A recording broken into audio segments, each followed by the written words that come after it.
Hello everyone, this is Ricky Fury again, though as my KDF Rami Adir Shalom this time, bringing you another video talking about survivability in Star Trek Online. My previous video covered accuracy and defense, along with the reputation traits available in the game.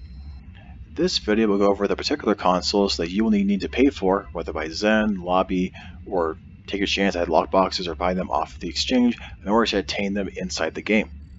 Now, the first off, it's going to be a console that I feel is relatively cheap, but also still costs something here. And it's called the Plasmonic Leech.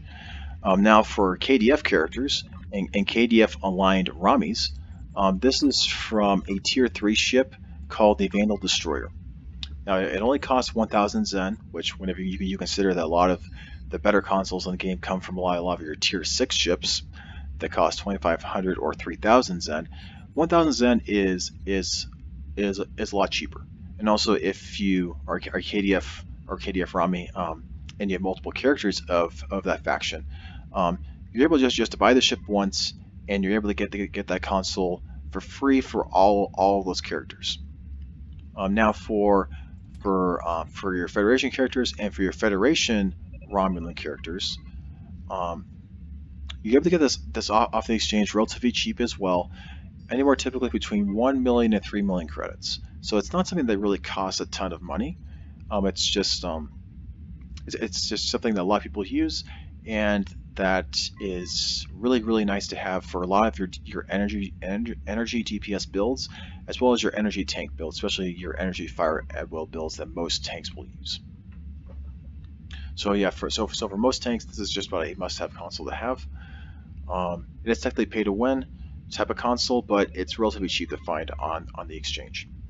The next two consoles I'm going to talk about are from the Lobi store, and they are the binaural infusion circuits and the tachyokinetic converter. Now, the way that you get Lobi is through opening lockboxes. Whenever you open a lockbox, you get anywhere between 4 and 10 Lobi, at least by my personal experience with how rotten my luck is. And that most of the time it's normally between 4 and 6 Lobi. Don't know why it's so low, but anyway, whenever you open lockboxes, you get a certain amount of Lobi from them, and whenever you accumulate enough Lobi, you're able to buy stuff from the Lobi store.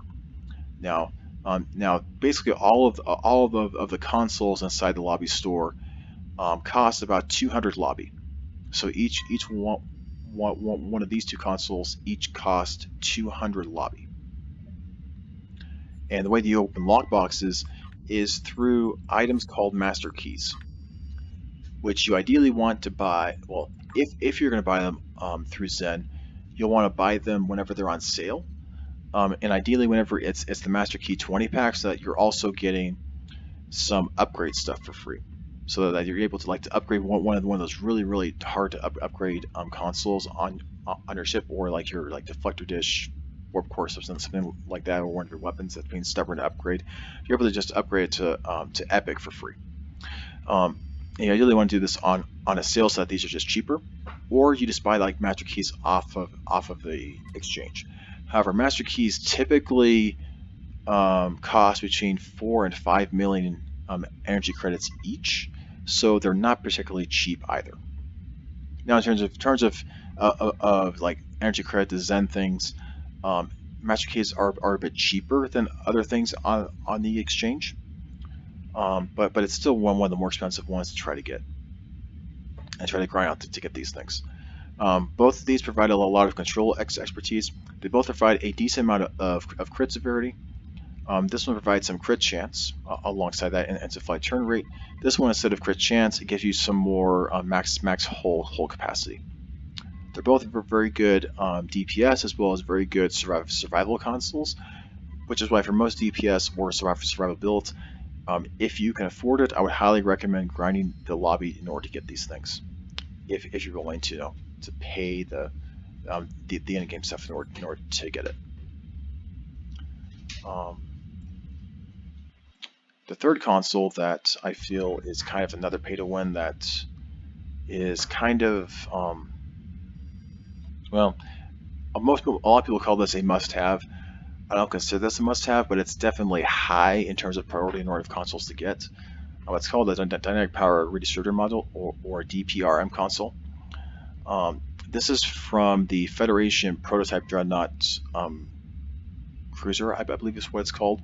It's a Federation only ship, and even with the Romulans being able to fly Federation and Klingon ships, it's still one of those ships that Romulans can't fly, and thus also the Jem'Hadar won't be able to fly. And so all Klingons, all Romulans, and all Jem'Hadar will be able to get this console off of the exchange for probably between 5 and 15 million energy credits. Perhaps for Jem'Hadar, because it'll be a relatively new species. Next month, it might be a bit higher than that. For whatever DPRM like version types of things that they'll have available to them in the near future. But this is still a super nice console to have. It does give some directed energy damage, so it starts to amp your energy damage a little bit more. Alongside that, its clicky damage resistance is nothing to snuff at. Plus, the 500% hull regen is super nice to have for tanks. Now, I'm now going to give two other options. They're also kind of pay to win, but are also alternatives to this DPRM console. However, keep in mind, the DPRM console is good for any ship. However, these other two options I'm about to give are exclusive to certain ships. So the first alternative to the DPRM console is the adaptive emergency systems. These are available to be able to be used on any of the T6 flagships in the game. I believe also T5, but you're able to get these off the T6s, so might as well use them on the T6 flagships. Now to get this, or to get the set with the other two guys here, you either need to buy the entire group for all three factions for 15,000 Zen, or a whole lot cheaper whenever there's like flash sales and things, or 6,000 Zen per faction set of 3, or if you literally just want the one console for like your one ship that for like the one like Romulan ship you can use this on, then sure, you pay the 3,000 for just one ship. Now, like if you look at the stats, they are decently comparable for a lot of things. This is slightly inferior in most aspects, but it's still pretty similar. It gives you some additional max hull capacity, which is nice. Plus, it also gives you additional damage, and even higher damage than that, whenever you're at low health, which contrasts the DPRM console, whichever gives you bonus damage whenever you're at high health.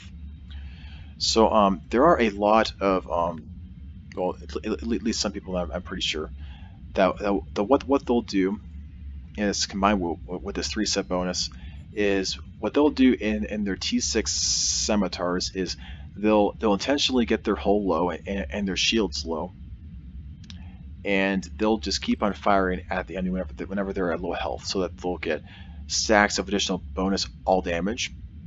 And this is bonus all damage, not all damage, so it's a category 2 damage bonus. So they'll be able to do a whole lot more damage as their hull is getting low, and as their shields are basically depleted. Which is an interesting build. I don't recommend it for tanks, but it's definitely an interesting route to go if you want to go that route. Just something to think about overall. The other alternative to the flagship stuff and paying Zen is paying EC and going the Jem'Hadar route, which is why I'm on my Romulan, my KDF Romulan character, showing off this 3-piece set here.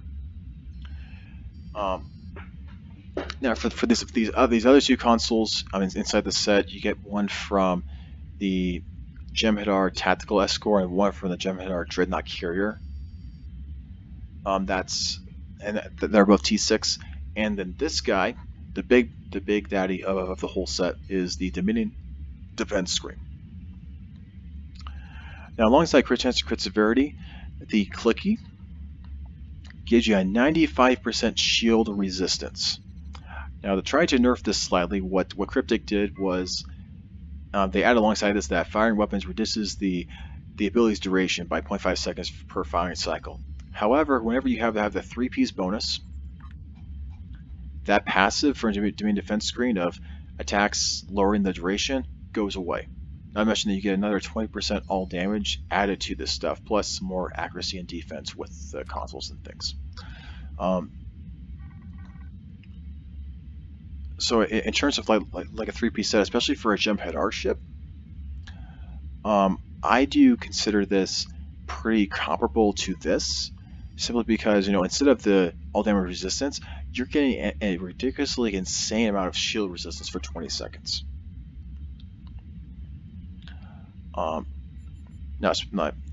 there are a lot of like PvPers that will use this three-piece set. What I am waiting for is to see what the new Gem Head R ships in the next expansion do in particular. Simply because like this three-piece set, it says for any Gem Head R starship. So this should be able to be used on any of those new Gem Head R starships that are coming out in the expansion as well. The stuff that's been announced and you can pay money to get right now, as well as there's probably gonna be at least one Gem Head R starship that will come from a lockbox. That's probably gonna be super OP, but who knows? Maybe this three-piece set might be able to enhance that ship even further. But there also might be the chance that there might be a lot of consoles that make this whole set completely inferior as well.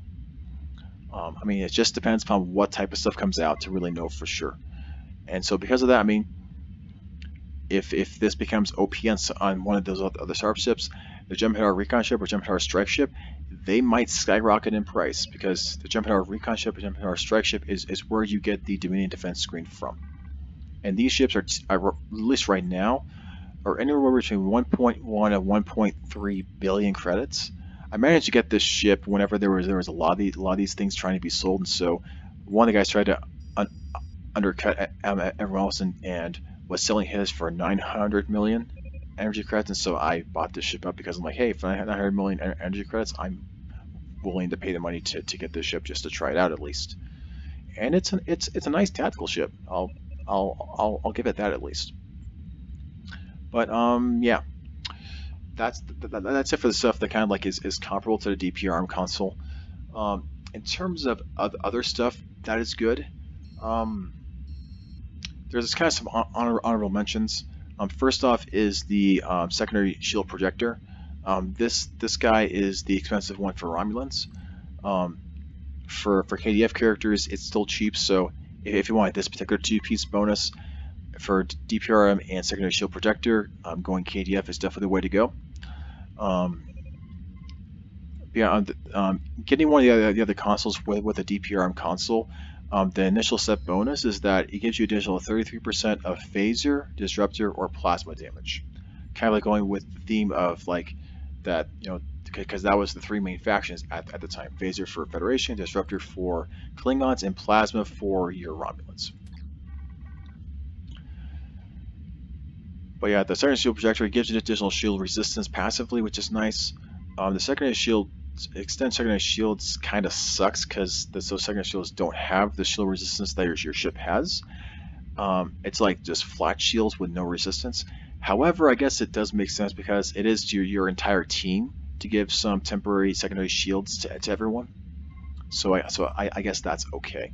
But it's really, a lot of people get a second console just so that you get some additional phaser, disruptor, or plasma damage. Or if you're going with some torpedoes on your build, getting the DPRM plus the point defense bombardment warhead will allow you to get this 2-set plus the point defense console. Also gives some additional of your torpedo damage. So yeah, I'm also going to mention these two consoles here. These two consoles are kind of pay to win if you didn't happen to get the ships that these consoles corresponded to while the event ran. And the first one here is the Protomounted Field Projector from the Lucari ship that was during the event. This console is one of the best AoE shield and hull regens in the entire game. Now, in contrast to this guy, he is overall the best self-healing instant heal console in the entire game.